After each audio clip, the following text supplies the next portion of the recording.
Hello மக்களே! Welcome to Bakthiman channel. இன்னைக்கு நம்ம ஒரு கேட்ட வரத்த குடுக்கக்கூடிய ஒரு முருகப்பெருமான தான் நம்ம தரிசனம் பண்ண போறோம். திருச்சி மாவட்டத்தில இருக்கக்கூடிய லாலுக்குடி நகராட்சியில உள்ள இருக்கக்கூடிய திண்ணியம் முருகன் கோயிலுக்கு தான். இதுதான் திருச்சியிலேருந்து லாலுக்குடி போற ஒரு வழி. ஒரே ஒரு கோவில். 1000 ஆண்டுகளை கடந்தும் இன்னும் பக்தியின் ஒளியை அழியாமல் காத்துக் கொண்டிருக்கிற ஒரு கோயில். ஒரு கிராமம். அதன் இதயத்தில் வேலுடைய முருகன் அருளோடு உயிர் பெற்று நிற்கிறது. இது வெறும் ஒரு ஆலயம் இல்லைங்க. பல தலைமுறைகளின் நம்பிக்கை, பல லட்சம் பக்தர்களோட பிரார்த்தனை, பல நூற்றாண்டுகள் வரலாற்றை சுமந்து நிற்கும் ஒரு தெய்வீக காட்சி இந்த கோவில். கண்டிப்பா இந்த வீடியோவை ஸ்கிப் பண்ணாம பாருங்க. கண்டிப்பா இந்த வீடியோவோட முடிவில் இந்த கோவிலுக்கு நம்ம எப்படியாவது போய் பார்த்தே ஆகணும் முருகப்பெருமான அப்படின்னு சொல்லிட்டு உங்களுக்குள்ளரே தோணும். இது திருச்சியிலேருந்து லாலுக்குடி போகிற வழி. தாளக்குடி, ஆங்கரை, அடுத்து லாலுக்குடி, அதுக்கப்புறமா நேராக அன்பில் ரூட்டில் போனீங்க அப்படின்னா இந்த கோவில் அமைஞ்சிருக்கு. இந்த கோவிலோட வழி டீட்டெயில்ஸ் டிஸ்கிரிப்ஷனில் நான் உங்களுக்கு கொடுக்குறேன். மறக்காமல் குடும்பத்தோடு வந்து இந்த கோவிலை நீங்கள் தரிசனம் பண்ணியே ஆகணும். இதுதான் லாலுக்குடி. இந்த லாலுக்குடியிலேருந்து நேராக போனீங்க அப்படின்னா ஒரு ரவுண்டானா வரும். அதுலேருந்து நேராக போனீங்கன்னா அன்பில் ரோடு. காலம் மாறிடுச்சு, மன்னர்கள் மறைஞ்சிட்டாங்க, பேரரசர்கள் அலைஞ்சிட்டாங்க. ஆனால் இந்த ஆலயத்தின் தீபம் மட்டும் இன்னும் அணையாமல் எரிஞ்சிட்ருக்கு. இந்த பார்த்தீங்களா, நேராக போட்டிருக்கு பார்த்தீங்களா? இப்படியே போனீங்கன்னா அன்பில், லெஃப்ட்டு ரைட்டு போனீங்கன்னா அரியலூர், திருக்காட்டுப்பள்ளி இந்த மாதிரி ரூட்லாம் இங்கேருந்து போயிடலாம் ஈஸியாக. ஸோ அப்படி நேராக நீங்கள் போனீங்க அப்படின்னா அன்பில் ரோடு ஒரு பாலம் வேலை நடந்துகிட்ருக்கும். அந்த பாலம் முடிஞ்சுன்னா உங்களுக்கு இன்னும் கொஞ்சம் ஈஸியாக இருக்கும். இப்போது நடுவில் அங்கே ரயில்வே ட்ராக்கு மேலே பாலம் கட்ட வேண்டிய பணி நடந்துட்டு இருக்கிறதுனால நீங்கள் இந்த மாதிரி கேட்டெலாம் இருக்கும், நீங்கள் கொஞ்சம் பார்த்து தான் போகிற மாதிரி இருக்கும். ஒன்ஸ் இந்த பிரிட்ஜு ஃபைனல் ஆகிடுச்சு அப்படின்னா நீங்கள் அந்த பிரிட்ஜ்லேயே நீங்கள் போகலாம். இந்த கோயில் ரொம்ப ஒரு சிறப்பான ஒரு விஷயம் என்னென்னு கேட்டிங்கன்னா இந்த இயற்கை தாங்க. இந்த ரோடு அருமையாக இருக்குங்க. உங்களுக்கு பின்னாடி லெஃப்ட் சைடு ரைட் சைட்லாம் பார்த்தீங்கன்னா அப்படியே பச்சை பசேர்னு இருக்கும். இது கொப்பா வழின்னு சொல்லிட்டு ஒரு ஏரியா. அப்படியே தாண்டி வந்தீங்கன்னா அன்பில், முன்னாள் அமைச்சர் திரு அன்பில் தர்மலிங்கம் அவரோட சிலை இருக்கும். அதுலேருந்து லெஃப்ட் எடுத்து போனீங்கன்னா ஒரு 1 கிலோமீட்டர் ரோடு இந்த மாதிரி கொஞ்சம் கரடு முரடாக தான் இருக்கும். அதுக்கப்புறம் உங்களுக்கு ரோடு நார்மல் ரோடு வந்துடும். நல்லாயிருக்கும். இந்த இடமும் பார்க்குறதுக்கு ரொம்ப அமைதியாக ஒரு ஊருக்குள்ளார போகிற ஒரு வைப் இருக்கும். ஒரு கிராம வாழ்க்கை ரொம்ப அருமையாக இருக்கும். அந்த கார் போகுது பார்த்தீங்களா, அதுதான் மெயின் ரோடு ஆக்சுவலாக. நீங்கள் அப்படி சுற்றி வந்தீங்க அப்படின்னா இந்த நார்மல் ரோட்லேயே வந்துடலாம். இப்படி லெஃப்ட் எடுத்து அந்த சிலையிலேருந்து லெஃப்ட் எடுத்து வந்தீங்கன்னா கொஞ்சம் இந்த ஒரு ஒரு 1/2 கிலோமீட்டர்லேருந்து 1 கிலோமீட்டர் ரோடு இந்த மாதிரி கொஞ்சம் கரடு முரடாக இருக்கும்.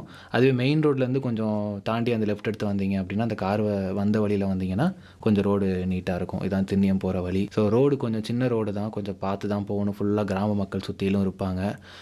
குழந்தைங்கள்லாம் அங்கிட்டு இங்கிட்டு போயிட்டுருக்கோம். அப்புறம் இந்த கால்நடைகள்லாம் அங்கிட்டு இங்கிட்டு போயிட்டுருக்கோம். ஸோ அதனால் கொஞ்சம் பொறுமையாக தான் இந்த வழியில் போகணும் நம்ம.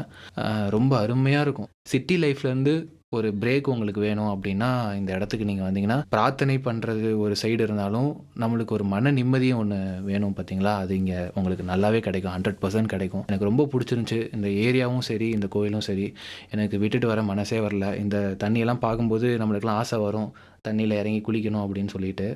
அவ்வளோ அற்புதமாக இருந்துச்சு.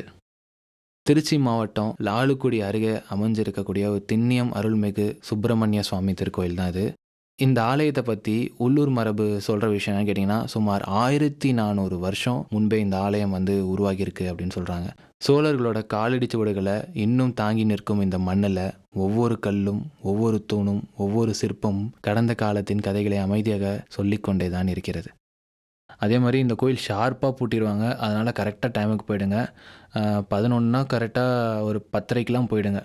இந்த ஆலயத்தோட வளர்ச்சியில் ராஜராஜ சோழனோட குந்தவை நாச்சியார் பெரும் பங்கு பெற்றிருக்காங்க அப்படின்னு கூட சொல்லலாம். இந்த கோயிலை கட்டமைச்சது அவங்க தான் அப்படின்னு சொல்கிறாங்க. கோயிலுக்குள்ளே நடந்து போகும்போது பழைய கால கட்டிடங்கள், கட்டிடக்கலை, கல் தூண்கள், சிற்பங்கள் எல்லாமே நம்ம வேறொரு காலத்துக்கு கூட்டிகிட்டு போகிற மாதிரி இருக்குது. எத்தனை தலைமுறைகள் இந்த கோயிலுக்கு வந்து வழிபட்டிருக்காங்கன்னு நினச்சி பார்த்தாலே ஆச்சரியமாக இருக்குது. இது ஒரு வரலாற்று கட்டிடம் மட்டும் இல்லைங்க. இது பக்திக்கும் பாரம்பரியத்திற்கும் இடையான உயிருள்ள ஒரு பாலம். யோசிச்சு பாருங்க, கிட்டத்தட்ட 1400 வருஷம் இந்த கந்தசஷ்டி, தைப்பூசம், வைகாசி விசாகம் மாதிரியான திருவிழாக்கள்லாம் ரொம்ப சிறப்பாக நடக்கும் இங்கே. யோசிச்சு பாருங்க, இந்த கோவிலில் அந்த மாதிரி ஒரு சிறப்பான நாளில் நம்ம முருகப்பெருமானை இந்த கோவிலில் வந்து தரிசனம் பண்ணுறது எந்த அளவுக்கு உங்களுக்கு ஒரு பெருமையையும் ஒரு மன நிம்மதியையும் ஒரு சந்தோஷத்தையும் கொடுக்கும்.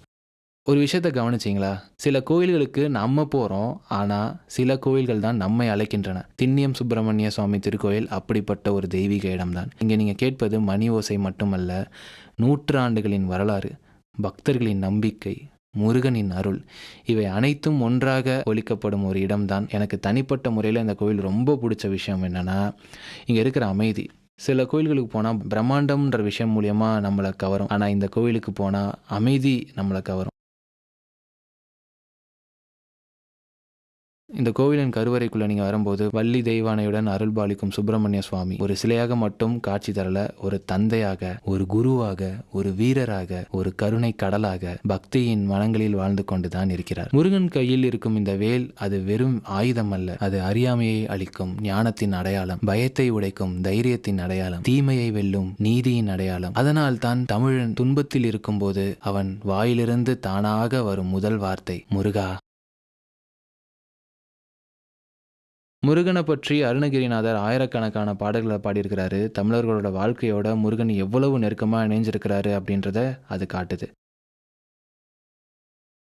அதே போல கோஷ்டீஸ்வரர் சிவபெருமான், பெரியநாயக்கி அம்மன், சித்தி விநாயகர், தட்சிணாமூர்த்தி, அருணகிரிநாதர், நவகிரகங்கள், காலபைரவர், இப்படி பல தெய்வங்கள் இந்த ஆலயத்தை ஆன்மீக மயமாக்கி வச்சிருக்காங்கன்னு கூட சொல்லலாம்.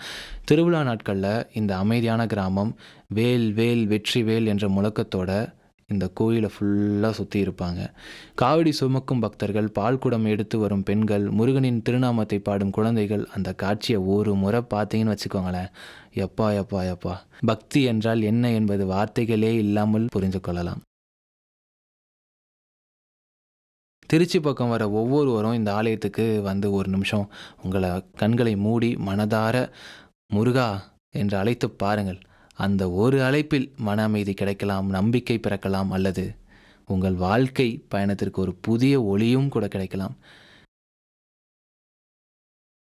இன்று இந்த ஆலயத்துக்கு வந்த பிறகு ஒரு விஷயம் மட்டும் புரிஞ்சிச்சு. கோவிலோட பெருமை அதோட உயரமான கோபுரத்தில் மட்டும் இல்லை, பல தலைமுறைகளாக மக்கள் வைத்திருக்கிற நம்பிக்கையில் தான் இருக்குது. பலர் ஒரு விஷயம் சொல்லுவாங்க, முருகனை மனசார நம்பி வழிபட்டால் மன தைரியம் கிடைக்கும், எந்த பிரச்சனையும் எதிர்கொள்ள வேண்டிய சக்தி கிடைக்கும் அப்படின்னு சொல்லுவாங்க. அதனால தான் மாணவர்கள், வேலை தேடுறவங்க, தொழில் செய்கிறவங்க, குடும்ப நிம்மதி வென்றவங்க எல்லாருமே முருகன் கோயிலுக்கு வராங்க. இந்த கோவிலோட இன்னொரு சிறப்பு என்னன்னா, முருகப்பெருமானுடன் சிவபெருமானும் தனி சன்னதியில் இருக்கிறாங்க. நம்ம சைவ மரபோட அழகை இந்த ஆலயம் இன்னும் உயிரோட வச்சிருக்குன்னு கூட சொல்லலாம். இவர் தான் நம்ம முருகப்பெருமான். இவரோட வீடியோ நம்மளால் அங்கே ஃபுல்லாக எடுக்க முடியல. வள்ளி தேவசேன சமதே ஸ்ரீ சுப்பிரமணிய சுவாமி அவரோட புகைப்படத்தை நான் அந்த வீடியோவில் நான் நினச்சிருக்கிறேன். உங்களுக்கு இந்த வீடியோ முடிவில் இந்த ஃபோட்டோ உங்களுக்கு வேணும் அப்படின்னா கமெண்ட் பண்ணுங்கள். உங்களுக்கு நான் டேரெக்டாகவே சென்ட் பண்ணுறேன். மெயில் மூலியமாகவோ இல்லை வாட்ஸ்அப் மூலியமாகவோ நான் சென்ட் பண்ணுறேன். எல்லோரும் இந்த கோயிலுக்கு மறக்காமல் ஒரு முறையாவது வாழ்க்கையில் வந்துடுங்க. திண்ணியம் வந்தால் எண்ணியது நடக்கும், திண்ணியம் வந்தால் எண்ணியது நடக்கும், திண்ணியம் வந்தால் எண்ணியது நடக்கும். வேல் வேல் வெற்றிவேல். முருகனோட அருள் உங்கள் எல்லாருக்கும், உங்கள் குடும்பத்தில் இருக்க எல்லாருக்கும் நிறைஞ்சு இருக்கணும்னு நான் மனதார வேண்டி விரும்பி கேட்டுக்கிறேன். உங்கள் எல்லாருக்காகவும் சேர்த்து இந்த முருகப்பெருமானிடம் நானும் வேண்டிக் கொள்கிறேன். மறக்காமல் உங்கள் குடும்பத்தோட ஒரு முறையாவது இந்த கோயிலுக்கு வந்து தரிசனம் பண்ணி பாருங்கள். உங்களோட வாழ்க்கையவே மாற்றிடுவார். இந்த வீடியோ உங்களுக்கு பிடிச்சிருந்துச்சுன்னா லைக் பண்ணுங்கள், கமெண்ட் பண்ணுங்கள், மறக்காமல் ஷேர் பண்ணுங்கள். அண்ட் இந்த மாதிரி நிறைய வீடியோக்களை நம்ம சேனலில் பார்க்கணும் அப்படின்னு நினச்சிங்கன்னா கமெண்ட் பண்ணுங்கள், சப்ஸ்கிரைப் பண்ணுங்கள். மற்றொரு அருமையான ஆலயத்தில் உங்களை நான் திரும்ப சந்திக்கிறேன். நன்றி, வணக்கம்.